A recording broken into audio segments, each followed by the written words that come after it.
You know, people ask me, isn't it great to get a break from that spring, summer, fall garden? No! Spring, summer, and fall in the garden's a break from this driveway. It hasn't been too bad yet this winter.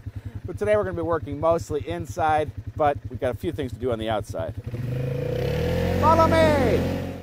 Well, one of my favorite things to do this time of the year is just plan.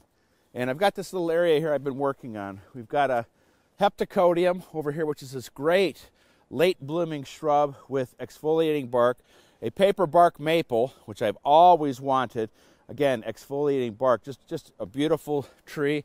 And then a Coosa dogwood, this rhododendron, and I'm going to work my way towards that part of the property in adding plants. And this is the time of the year when I have time to think about it. And when there's nothing on the trees, no leaves, it's the bones of the garden, and I'm spending time deciding what's going to go in this spring.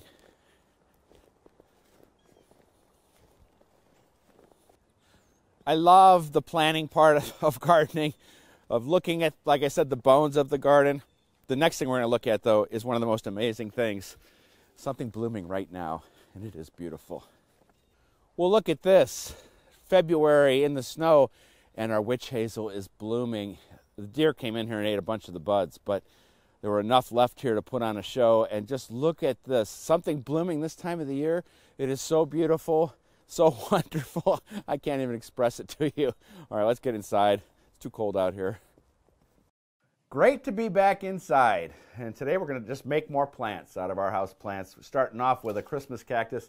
This is actually a cutting I took probably 2-3 years ago from another Christmas cactus that was one I did a story on. A family had been growing it for maybe 100 years.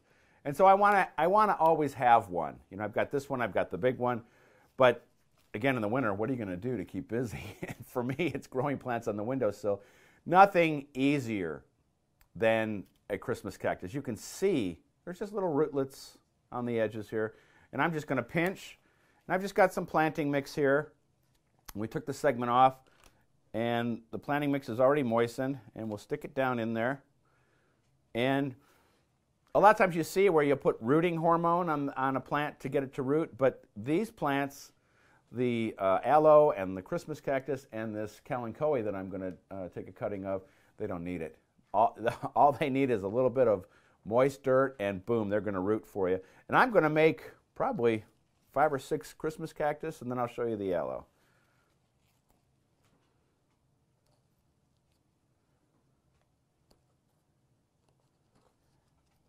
Next up, the aloe, and look at how easy this is.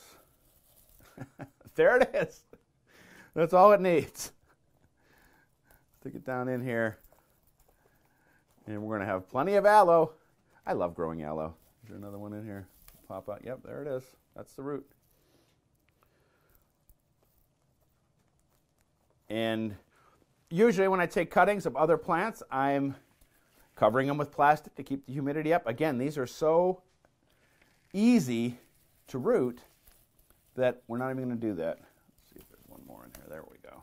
Look at the size of that plant. You wouldn't think that this little bit of dirt could support it, but it does. Aloes are tough. All right, there's that.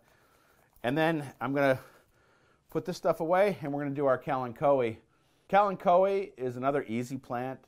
It's a kind of a succulent, mostly grown indoors, but could be grown outdoors as an annual. But I love them on the windowsill. All right, I'm going to put these guys, that's where they're going, the windowsill.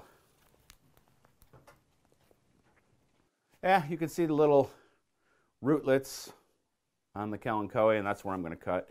These have gotten too leggy, too long. They like a lot of sun, but as I said, they'll do fine on the windowsill, and they'll bloom when they're ready. We'll just snip that right there. I'm going to take off these 2 bottom leaves and just put it in some moist soil, and we've got another Kalanchoe. I don't know how much more room I have on the windowsill, so I might be giving these away. There's another one in here. Oh, yeah, here they are. All right. Lots of little rootlets on there. And they're just so happy to root up in a good mix like this. And we can trim them off a little bit so that they'll grow good. I'll probably do the same thing with some herbs. Maybe some oregano, some thyme. It's just fun to have something to do plant-wise.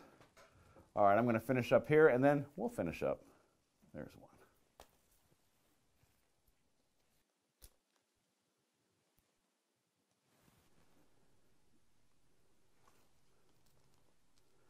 These are going to be nice. It's fun.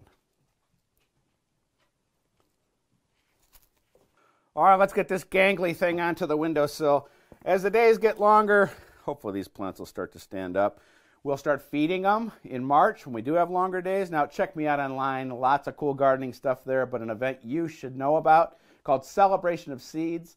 It's at the main branch of the Carnegie Library, absolutely free, and seed swapping, free seeds, plants. It looks like fun. And before we go, check out this book. I love it. It's called Gardening with Emma. If you've got kids or grandkids, you want to get them into gardening, this is perfect.